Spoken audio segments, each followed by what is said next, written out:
ሰላም ጤና ይስጥልን ውድ የአሮማ ሚዲያ ቤተሰቦቻችን፣ የሰዓቱን ዜናዎች እንደሚከተለው እናቀርባለን። አብራችሁን ቆዩ። አሜሪካ ከ50 በላይ የኢራን ዜጎች የያዘውን ሁለተኛ ቡድን ማባረሯን ባለስልጣናት ተናገሩ። ብዙም ባልተለመደ የኢራንና የአሜሪካ ትብብር ወደ ሀገራቸው እንዲባረሩ የተደረገው የመጀመሪያ የኢራናውያን ዜጎች ቡድን በረራ የተካሄደው መስከረም መጨረሻ ላይ ነበር። በርካታ ኢራናውያን ስደትን መርጠው አሜሪካ የገቡት በሀገራቸው እስር በመፍራት እንደሆነ ይናገራሉ። ለስደተኞች ድጋፍ የሚያደርገውን ቦርደርላንድ ካምፓኒየን ኦፍ ሆፕ አባል የሆኑት አባ ጆሴፍ ባች እንዳሉት እንዲባረሩ ከተደረጉ ስደተኞች መካከል እምነታቸው ወደ ክርስትና የለወጡ እንደሚገኙበትም በአሪዞና ማቆያ ጣቢያ ከሚገኘው ሰው ተነግሯቸዋል። የሱዳን አየር ኃይል በከተሞች በገበያዎችና በትምህርት ቤቶች ላይ በፈጸመው ጥቃት በመቶዎች የሚቆጠሩ ሰዎች መገደላቸውን ይፋ ሆነ። በዚህ ሪፖርት ላይ የሱዳን ጦር በፈጸማቸው አየር ድብደባዎች ከ1700 በላይ ሰላማዊ ዜጎች መገደላቸውና ከ1120 ደግሞ መጎዳታቸው ተገልጿል። ቡድኑ ሪፖርቱ የተደረገው አነስተኛ ቁጥሮች በመሆናቸው ትክክለኛ ቁጥር ከዚህ እንደሚልቅም ይገለጻል። 135 የአየር ጥቃቶች የተፈጸሙበት በመኖሪያ አካባቢዎች ሲሆን በቤቶችና ሌሎች የሰላማዊ ዜጎች መሰረተ ልማቶች ላይ ጉዳት ማድረሳቸውንም ተረጋግጧል። የእስራኤል ጠቅላይ ሚኒስትር ቤንያሚን ኔታንያሁ ሁለተኛ ምዕራፍ ድርድር ተቃርበዋል አሉ።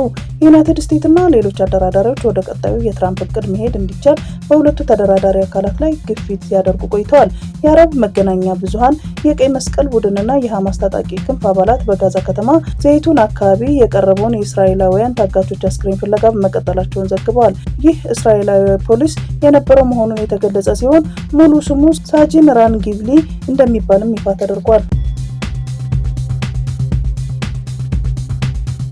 በናይጄሪያ ታግተው የነበሩ 100 የሚሆኑ ተማሪዎች ተለቀቁ።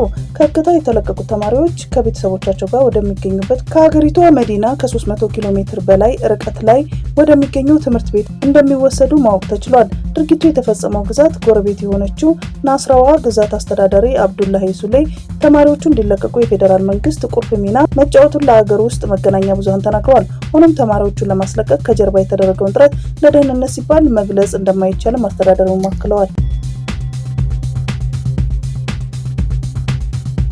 ግብጽ በርካታ ኤርትራውያን ስደተኞች ማሰሯንና ማባረሯ ተገለጸ። ኤርትራውያን ስደተኞች በተለይ ለረጅም ጊዜ በግብጽ ውስጥ የኖሩት ከባድ ችግር እንደገጠማቸው ገልጸው እስሩና ከሀገር መባረሩ ባለፉት 2 ዓመታት እየተባባሰ መምጣቱ ይናገራሉ።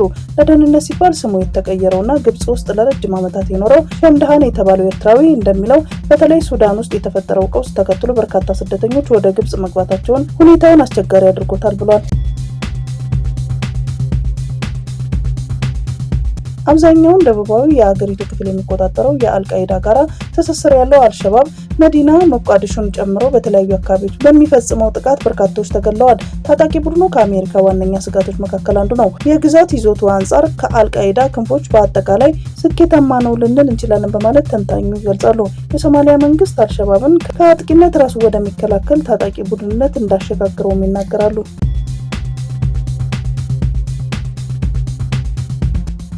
የአውስትራሊያ መንግስት እድሜያቸው ከ16 ዓመት በታች የሆኑ ህጻናትና ታዳጊ ታዋቂ የማህበራዊ ትስስር ገጾች እንዳይጠቀሙ የሚከለክል ታሪካዊ ህግ ተግባራዊ ማድረግ ጀመረ። በዚህ አዲስና ጠንካራ እገዳ መሰረት እንደ ቲክቶክ፣ ኤክስ፣ ትዊተር፣ ፌስቡክ፣ ኢንስታግራም፣ ዩቲዩብ፣ ስናፕቻት እና ትሬንድስ ያሉ ዋና ዋና መተግበሪያዎችን ለታዳጊዎች ዝግ ይሆናሉ። የህጉ አተገባበር አዲሱ ህግ ከ16 ዓመት በታች ያሉ ልጆች አዲስ አካውንት እንዳይከፍቱ የሚከለክል ሲሆን ከዚህ ቀደም የነበራቸውን ነባር ፕሮፋይሎች አገልግሎት እንዳይሰጡ እንዲዘጉም ይደረጋል ተብሏል።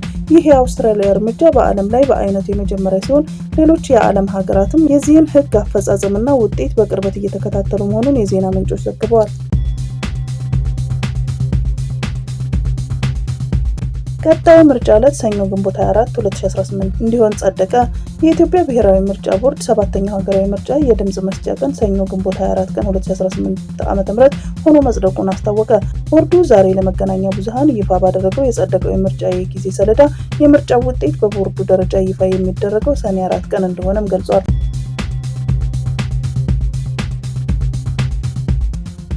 በሰሜናዊ ጃፓን በሬክተር ስኬል 7.5 በተለካ የመሬት መንቀጥቀጥ አደጋ በርካቶች ቆሰሉ። ሰኞ ምሽት በሰሜን ምስራቅ ጃፓን በሬክተር ስኬል 7.5 በሆነ የመሬት መንቀጥቀጥ አደጋ 30 ሰዎች ሲቆስሉ በሺዎች የሚቆጠሩ ሰዎች ቤታቸውን ለቀው እንዲወጡ ተገደዋል።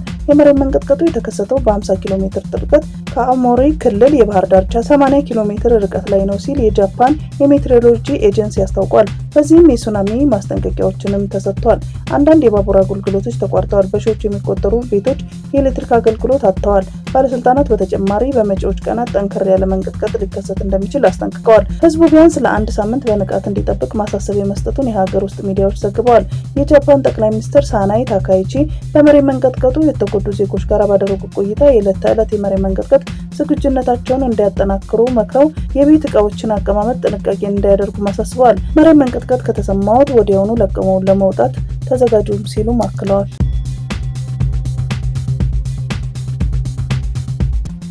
የፊፋ ፕሬዝዳንት ጂያኒ ኢንፋንቲኖ ክስ ቀረበባቸው።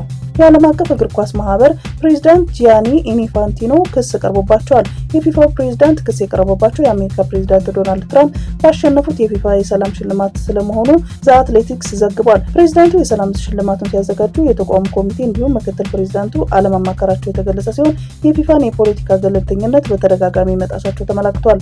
የስነ ምግባር ኮሚቴው የፊፋ የሰላም ሽልማትን ለማስተዋወቅና ለመሸለም በተደረገው ውሳኔ ዙሪያ ከፊፋ የስርዓት ህጎች ጋር የተጣጣሙ መሆናቸውን እንዲመረምር ጠይቋል። ትራምፕ የሰላም ሽልማትን የተቀበሉት ባሳለፍነው አርብ በዋሽንግተን ዲሲ በተካሄደው የፊፋ 2026 የዓለም ዋንጫ የዕጣ ድልድል ማውጣት ስነ ስርዓት ላይ እንደነበረም አይዘነጋም።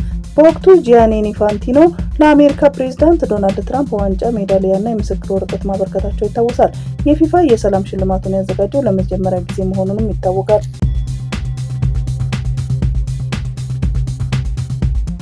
በጎንደር ከተማ ተጥሎ የነበረውን የሰዓት እላፊ ገደብ ተነሳ።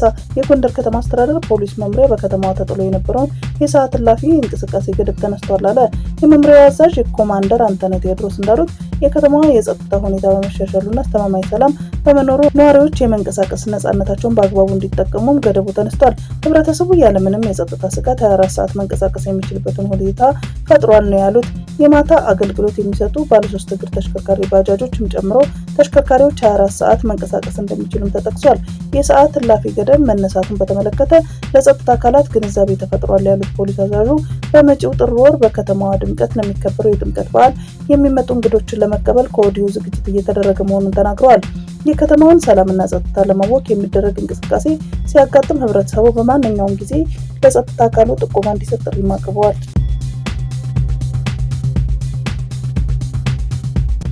የቅልቦች ለፌዴራል ፖሊስና ለአዲስ አበባ ፖሊስ ጥሪ ያቀረበ። የቅልቦች የበጎ አድራጎት ድርጅት የፌዴራል ፖሊስና የአዲስ አበባ ፖሊስ ኮሚሽን የሀገራችን ባህልና እሴት ብሎም የነገውን ትውልድ ለማፍረስ በማህበራዊ ሚዲያ የሚሰራጨውን አሉታዊ መልእክቶችን በቅርበት እየተከታተለ እየወሰደ ስላለው የእርምት እርምጃ አድናቆትና ምስጋናውን እያቀረበ አሁንም የቲክቶክ ጌም በሚል ሽፋን በግል በብሔር በሃይማኖት በመቧደን የሚካሄዱ ቅጣቶች ማህበራዊ እሴትን ከመናድ አልፎ ወደ አካላዊ ጉዳት፣ ለገንዘብ፣ ለግል ሰውነት ላይ ራስን መጉዳት፣ ከሰብአዊነት ያፈነገጡ አጸያፊ ድርጊቶችን ለነገ ትውልድ ለገንዘብ ተብሎ ጎጂ የሆኑ እየተሸጋገሩ ስለሆነ የተለመደ ክትትላቸውን እንድታደርጉ ሲል ጥሪውን አቅርበዋል። የቅልቦች የበጎ አድራጎት ድርጅት ማህበራዊ ሚዲያ ለበጎ ተግባር የሚጠቅሙ ወገኖችን ከማበረታታትና እውቅና ከመስጠት በተጨማሪ ዘርፉን ላልተገባ ተግባር የሚጠቀሙበትን በማጋለጥና ለፍርድ እንዲቀርቡ በማድረግ ረገድ የሚንቀሳቀስ መንግስታዊ ያልሆነ ተቋም መሆኑ ይታወቃል።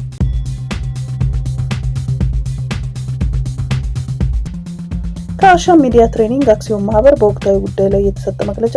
ድርጅታችን አሻም ሚዲያ ትሬኒንግ አክሲዮን ማህበር ጋዜጠኛ ሶፎንያስ ዋሲሁን በኮንትራት ውል በዜና አቅራቢነት እንዲሁም በቅርቡ በጣቢያችን ሶፊ ሾው ሲል በሰየመው የመዝናኛ ዝግጅቱ በአሻም የቴሌቪዥን እና በዩቲዩብ ገጽ እያዘጋጀ ሲያቀርብ እንደነበር ይታወቃል። ይህ በሆነበት ህዳር 29 2018 ዓ.ም ጀምሮ በተለያዩ የማህበራዊ ሚዲያ አማራጮች ስለ ጋዜጠኛው ከኢትዮጵያዊነት ባህል ወግ እንዲሁም ከሃይማኖት ያፈነገጠ ተግባር ሲፈጽም የሚያሳይ መረጃ በድምጽ በጽሁፍና በተንቀሳቃሽ ምስል ጭምር ሲዘዋወር ተመልክተናል። አሻም ይህንኑ በማህበራዊ ሚዲያ ስለ ጋዜጠኛው የተሰራጨው መረጃ ተከትላ ስለተሰራጨው መረጃ ሶፎንያስን ማብራሪያ እንዲሰጥበት ጠይቃለች። በዚህም ሶፎንያስ አሁን ራሴን ለማስተካከል ለማከም ጸበል ገብቻለሁ የሚል አጭር ምላሽ ከመስጠት ውጭ ተጨማሪ ያለው ነገር የለም። ስለሆነም አሻም ሚዲያ ትሬኒንግ አክሲዮን ማህበር የኢትዮጵያ ባህልና ወግ እንዲሁም የህብረተሰቡን እሴትና ሃይማኖት ያከበረ የምትመራበት ኤዲቶሪያል አላት። ይሁን እንጂ ጋዜጠኛው የሚዲያ ኤዲቶሪያልም ሆነ የማህበረሰቡን እምነት፣ እሴት፣ ወግ፣ ባህልና ሃይማኖት የሚጻረር ተግባር ተሰራጭቶበት በመመልከቷ እጅጉን እያዘነች ድርጊቱን የሚዲያ ተቋሟን የማይወክል ይልቁንም በጽኑ የምታወግዝ መሆኑን ለውድ ተመልካቾቻችንና ተከታዮቻችን ለመግለጽ እንወዳለን። ከዚህም በተጨማሪ አሻም ሚዲያ ትሬኒንግ አክሲዮን ማህበር ጋዜጠኛ ሶፎንያስ ዋሲሁን በፈጸመው ከባድ የማህበራዊ እሴትና ኤዲቶሪያል ጥሰት ጭምር የነበራትን የስራ ውል ከህዳር 30 ቀን 2018 ዓ.ም ጀምሮ ማቋረጧን ለመግለጽ ትወዳለች።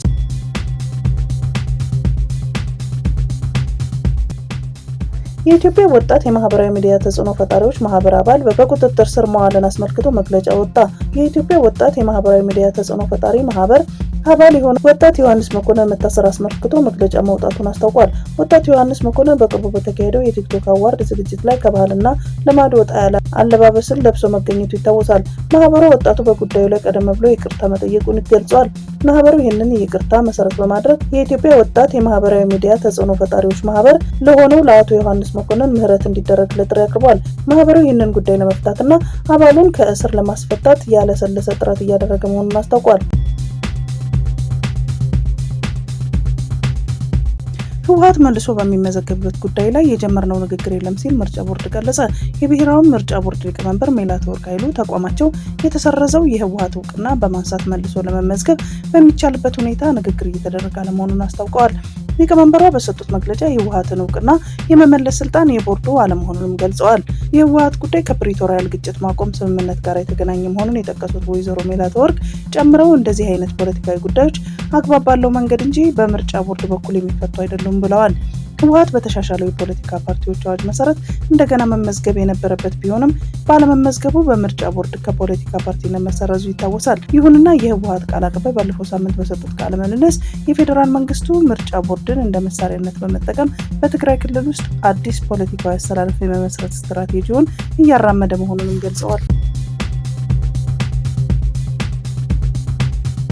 ጀነራል ጻድቃን ገብረትንሳኤ ከኤንቢሲ ጋር ባደረጉት ቆይታ የህወሓት ሰዎች ከኢሳያስ መንግስት ጋር በማበር ጦርነት ለመቀስቀስ እየሰሩ ያሉትን የወንጀል ስራዎቻቸውን ለመሸፈን ነው ብለዋል።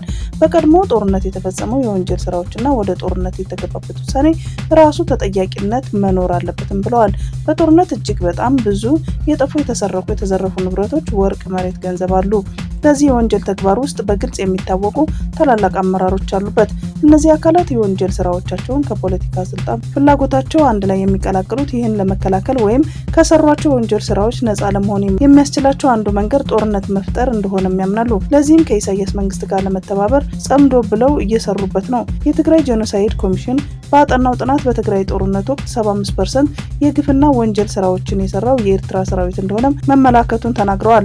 ሰው የገደለው፣ ሴቶችን የደፈረው፣ ሴቶች ማዕፀን ላይ ያልሆነ ነገር ያስገባው የኤርትራ ሰራዊት ነው። የአክሱም ነፍስ ገዳይ የሻዕቢያ ወታደር ነው። የማህበረ ደጎ ነፍስ ገዳይ የሻዕቢያ ወታደር ነው። የማርያም ደናግላት ነፍስ ገዳይ ሻዕቢያ ወታደር ነው። ደቡብ ትግራይ ራያ ላይ በመቶዎች የሚሆኑ ሰዎችን ረሽኖ ሄደው የሻዕቢያ ወታደር ነው ብለዋል። ጀነራሉ ሻዕቢያ ጀነራል ታደሰ ወረደ መወገድ አለባቸው የሚል ቅድመ ሁኔታ አስቀምጠዋል ሲሉም ተደምጠዋል።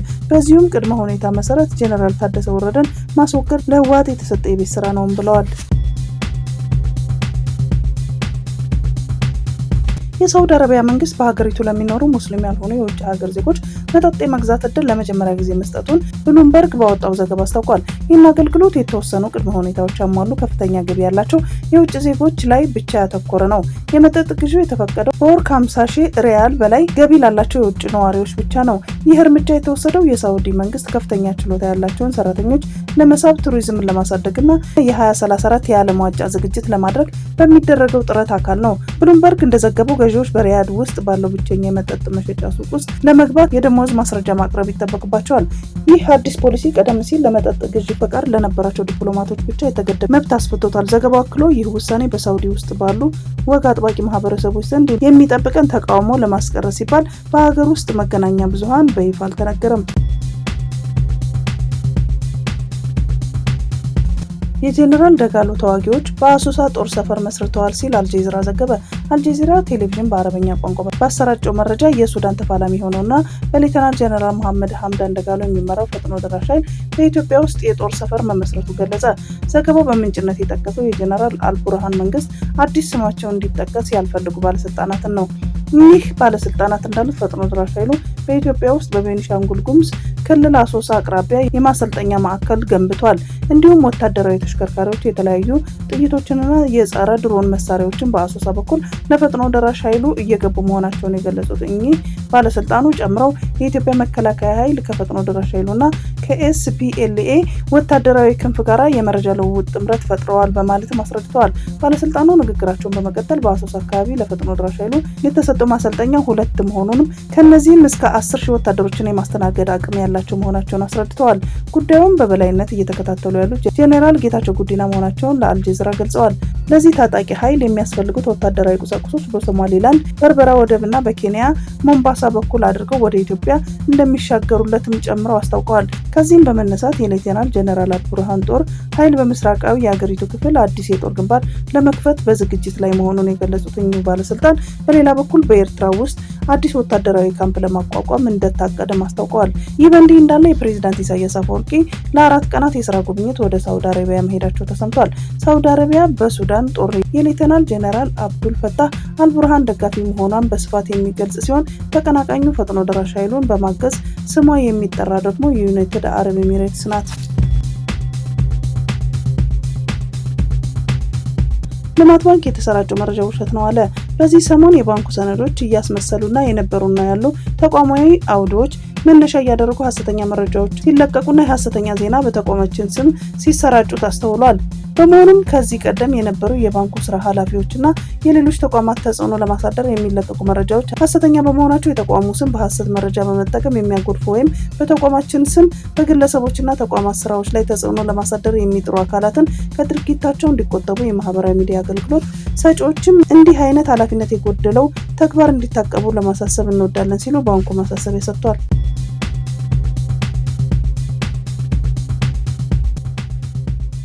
ሚያሚያ በ3 አስርት ዓመታት ውስጥ ለመጀመሪያ ጊዜ ዲሞክራት ከንቲባ መረጠች።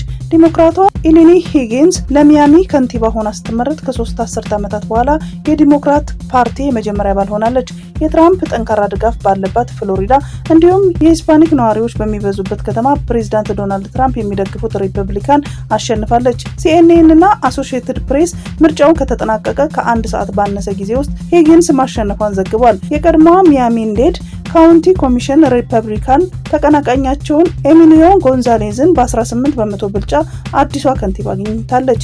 ይህ ውጤት በ2026 የአጋማሽ ዘመን ምርጫዎችን በኮንግረስ ውስጥ የትራምፕ ብቸኛ የበላይነት ለማስጠበቅ ሪፐብሊካኑ ያላቸውን ተስፋ አደብዝዟል። የሂጊንስ ወሳኝ ድል ዲሞክራቶች ባለፈው ወር በምርጫ ባሳኩት ድል ቀጥሎ በፍጥነት የመጣ ስኬት ነው። እንደ አውሮፓውያን አቆጣጠር በ2024 ትራምፕ ከዲሞክራቶች የተነጠቁ የሂስፓኒክ ድጋፍ ከዚያን ጊዜ ወዲህ እየከሰመ ስለመሆኑ ሪፐብሊካኑ ያላቸውን ስጋት ያጠናክራል። የ61 ዓመቷ ሂጊንስ በፌስቡክ አካውንቷ ላይ ባጋራችው መግለጫ የድሏን ሀገራዊ አንድምታ አልተናገረችም። ይልቁንም ውጤቱን በሀገር ውስጥ ደረጃ የዓመታት ትርምስና ሙስና ላይ አዲስ ምዕራፍ ነው በማለትም ገልጻለች። በጋዛ በ2025 የተገደሉ ጋዜጠኞች ቁጥር 69 መድረሱን ሪፖርት አመላከተ። በ2025 በወጣው ሪፖርት በዓለም አቀፍ ደረጃ 111 ጋዜጠኞች እንደተገደሉ ተገልጿል። ዓለም አቀፉ የጋዜጠኞች ፌዴሬሽን በ2025 ባወጣው ሪፖርት 111 ጋዜጠኞች እንደተገደሉ ሲጠቅስ 500 ያህሉ በእስር ቤት ውስጥ እንደሚገኙ አስታውቋል። ሕይወታቸው ካለፈ ጋዜጠኞች መካከል 69ኙ በጋዛ የተገደሉ መሆናቸው ተነግሯል። በሩሲያ ዩክሬን ጦርነትም 10 ጋዜጠኞች ሕይወታቸው አልፏል ብሏል ሪፖርቱ። ሪፖርቱ ያወጣው አይኤፍጄ በ2025 የጋዜጠኞች ሞት እንደጨመረ ገልጾ ዓለም አቀፍ ሕግ መጣሱንና የፕሬስ ነጻነት እየተከበረ አለመሆኑን ማያይዞ ጠቅሷል።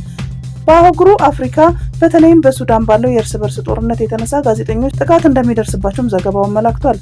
ሞዛምቢክ፣ ሶማሊያ እና ዚምባብዌ ጋዜጠኞች የተገደሉባቸው ሀገራት መሆናቸውን የዘገበው አፍሪካን ኒውስ ነው። አሻም ቴሌቪዥን ስራውን ለመቀጠል አቅም ስለሌለው ሙሉ በሙሉ ስርጭቱን እንዳቋረጠ በማህበራዊ ትስስር ገጹ አስታውቋል። ጠባብ የቴሌቪዥንም ሆነ በየትኛውም ማህበራዊ ሚዲያ አማራጯ ታህሳስ 1 ቀን 2018 ዓ.ም ጀምሮ ሙሉ በሙሉ በይፋ ስርጭቱን ማቆሙን ገልጿል። አሻም ቴሌቪዥን ከተጠቀሰው ጊዜ ጀምሮ የአሻም ሚዲያ መታወቂያ በመያዝ ወይም የሚዲያዋ ሎጎ በመጠቀም በየትኛውም ሁነት በእቅድ ዜና ወይም ፕሮግራም፣ በስልጠና መድረክ፣ ቃለ መጠይቅና በመሰል ጉዳዮች ላይ የሚገኙ ባለሙያዎችን የሚዲያ ተቋሙ እንደማይወክሉ ለሁሉም የግልና የመንግስታዊ ተቋማት ተቋማት እንዲሁም ግለሰቦች ጭምር በትህትና ለማሳወቅ እንወዳለን ብለዋል።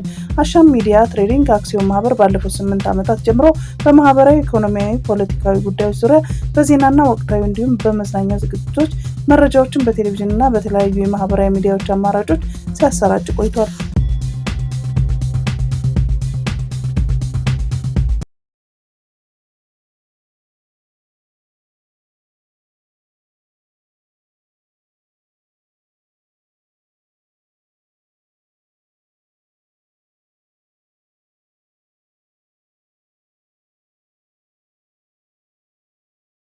ዓለም አቀፉ የገንዘብ ተቋም ለኢትዮጵያ የ261 ሚሊዮን ዶላር ብድር ለመልቀቅ ተስማማ።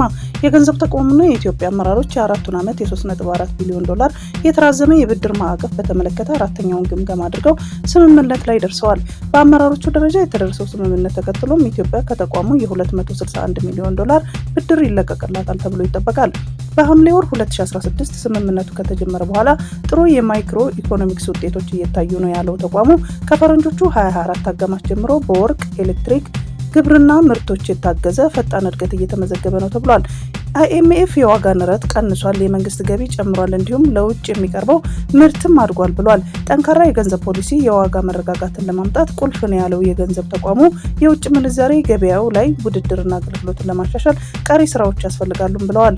የገንዘቡ ተቋም የ261 ሚሊዮን ዶላር ብድር የሚለቀቀው የተቋሙ ቦርድ ሲያጸድቀው ሲሆን ብድሩ በቦርዱ ጸድቆ ሲለቀቅ በዚህ የብድር ማዕቀፍ ስር ለኢትዮጵያ እስካሁን የተሰጣትን ብድር 2.134 ቢሊዮን ዶላር ያደርሰዋል። አትላንቲክ የጦር ጥምረት ዋና ጸሐፊ ማርክ ሩቶ ሩሲያ በቀጣይ ኢላማ ልታደርገን ተዘጋጅታለች አሉ። የህብረቱ አባል ሀገራት አስቸኳይ ድርጊት የማይወስዱ ከሆነ የወደፊቱ መንገዳችን አደጋን የተላበሰ ነው ሲሉ አክለዋል።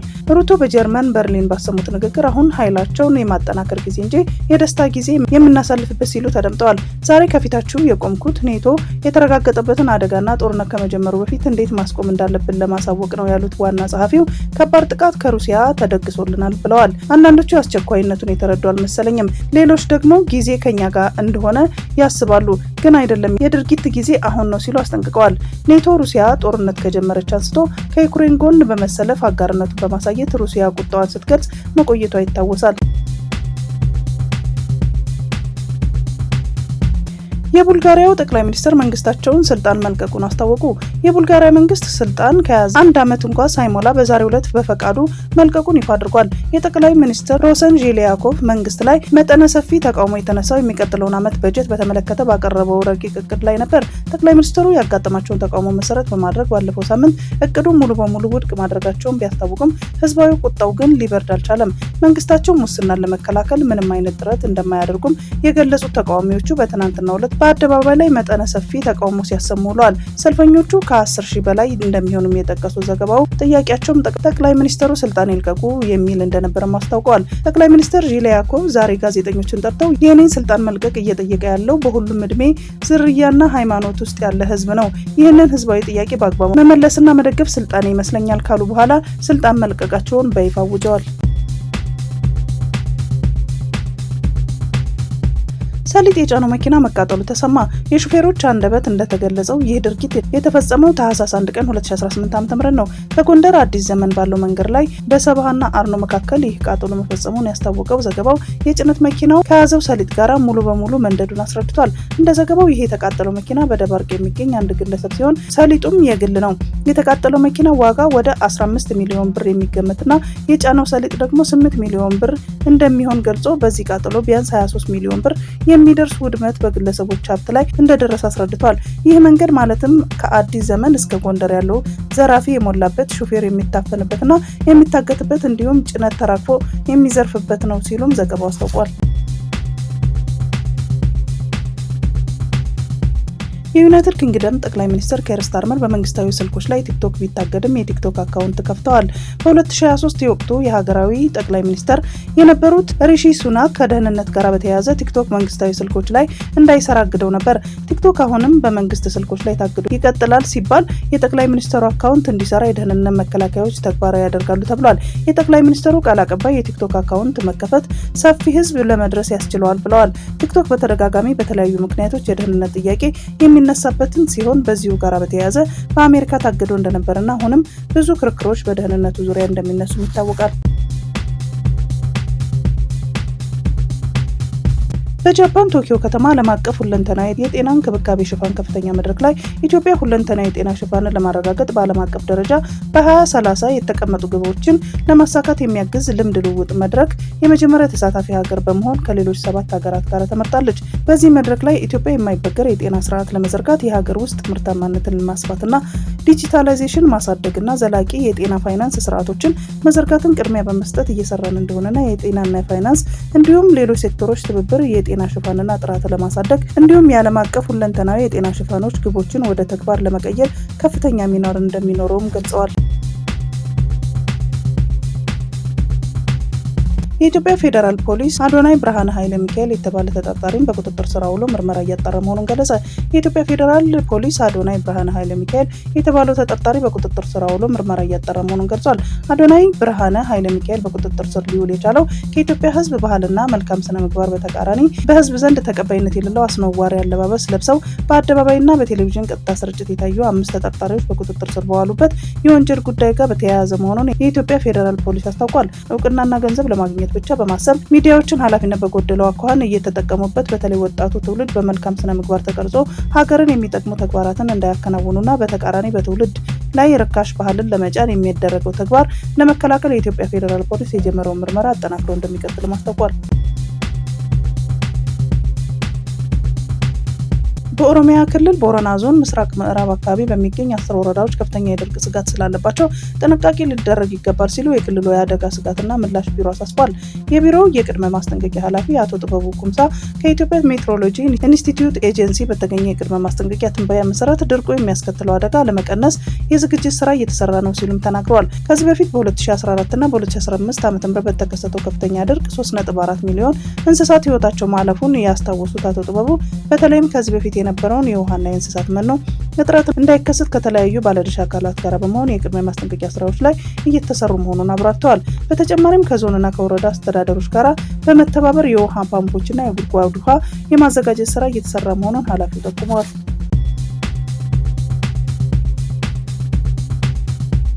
ከቀድሞ ህወሓት ሻዕቢያና ግብጽ ጋር በትብብር የሚፈጸም የጥፋት ተልዕኮ ለአማራ ህዝብም ሆነ ለኢትዮጵያ የሚጠቅም አይደለም ሲሉ የአማራ ፋኖ ህዝባዊ ድርጅት ገለጸ። የአማራ ፋኖ ህዝባዊ ድርጅት ኃላፊ የሰላም ስምምነቱን አስመልክተው ዛሬ መግለጫ ሰጥተዋል። የአማራ ፋኖ ህዝባዊ ድርጅት የጎጃም ዕዝ የፋይናንስ ኃላፊ ክፍለ ዓለሙ ከቀድሞ ህወሓት ሻዕቢያና ግብጽ ጋር በመተባበር የሚፈጽመውን የጥፋት ተልዕኮ ለአማራ ህዝብም ሆነ ለኢትዮጵያ የሚጠቅም አይደለም ብለዋል። ህዝባችን ከዚህ በላይ ጦርነት መሸከም አይችልም ያሉት ኃላፊው ድርጅቱ ኢትዮጵያን ጥለው ከሻዕቢያና ከግብጽ ጋር በመተባበር ሀገርን ለመበተን ከሚፈልጉ ኃይሎች ጋር መስራት እንደማይፈልግም ተናግረዋል። በአማራ ክልል መንግስትና በድርጅቱ መካከል የተፈረመው የሰላም ስምምነት የአማራ ህዝብን ክብርና የኢትዮጵያ ብሔራዊ ጥቅምን ባስጠበቀ መንገድ የተከናወነ መሆኑን ገልጸዋል። በሰላም ስምምነቱ ድርጅቱ የተሳሳተውን የውክልና ጦርነት በመተው ትክክለኛውን የሰላም አማራጭ መከተሉን ተናግረዋል። ሌሎች የታጠቁ አካላትም የሀገርና የህዝብ ጥቅምን በሚያስከብር አግባብ የሰላም አማራጭን እንዲቀበሉ መልእክት አስተላልፈዋል። ሜሮን መብራቱ የተባለች ወጣትን የገደለው ወንጀለኛ በእድሜ ልክ ጽኑ እስራት ተቀጣ። የፍርድ ውሳኔው ከ3 ዓመት በላይ ጊዜ ፈጅቷል።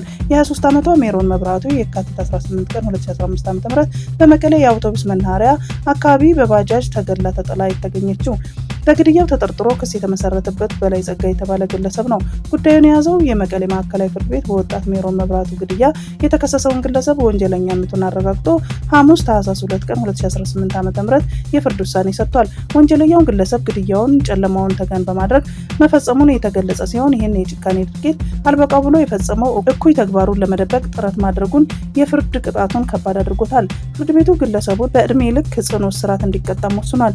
ይህ የፍርድ ውሳኔ የተላለፈው ከ3 ዓመት በላይ ጊዜ ከወሰደ በኋላ ነው። ከሀገራችን ባህልና ወግ ባፈነገጠ መልኩ የማህበራዊ ሚዲያን ሲጠቀሙ የነበሩ ግለሰቦች በቁጥጥር ስር ውለው ምርመራ እየተጣራባቸው መሆኑን የአዲስ አበባ ፖሊስ ጠቅላይ መምሪያ አስታወቀ። ከማህበራዊ ሚዲያ ፕላትፎርም አንዱ የሆነው ቲክቶክ በመጠቀም በሀገራችን ባህልና ወግ ያፈነገጡ መልእክቶችና ምስሎችን ሲያስተላልፉ የነበሩ ግለሰቦችን በቁጥጥር ስር በማዋል ምርመራ እየተጣራባቸው ይገኛል። በቲክቶክ ስሙ ሊል ጃያ ወይም ወይጓርኮት ዊዋልና ከእርሱ ጋር ያልተገባ አጸያፊ ድርጊት ስትፈጽም የነበረችው ሀሊሌ ጊቡ አያና የተባሉ ግለሰቦች የቲክቶክ አካውንት በመጠቀም ለመልካም ጸባይና ስነ ምግባር ተቃራኒ የሆነ መልእክትና ተንቀሳቃሽ ምስልን በቀጥታ ሲያስተላልፉ በመገኘታቸው ታህሳስ 2 ቀን 2018 ዓ.ም በለሚኩራ ክፍለ ከተማ ወረዳ 9 ልዩ ቦታው ፍሊንትስቶን ሆም ከሚባለው ቦታ በቁጥጥር ስር ውለዋል። በተመሳሳይ በቲክቶክ ስሙ ፕሬዝዳንት ማሜ ወይም ባህሩዲን ሙሰማ ከሀገራችን ባህል ወግ ያፈነገጡ መልእክቶችን ሲያስተላልፍ በቦሌ ክፍለ ከተማ ወረዳ 1 ልዩ ቦታው ቦሌ ሚካኤል ጃፋር መስጊድ አካባቢ በቁጥጥር ስር ውለዋል። ፖሊስ ማህበራዊ ሚዲያ ለበጎ ተግባርና ትውልድ ለማነጽ መጠቀም ሲገባ ትውልድን ወደ አላስፈላጊ ድርጊት እንዲገባ እያስተማሩና የሚገፋፉ መሰል እኩይ ተግባራትን በሚፈጽሙ ግለሰቦችና ቡድኖች ላይ የሚወስደው ህጋዊ እርምጃ ተጠናክሮ ይቀጥላል ብለዋል።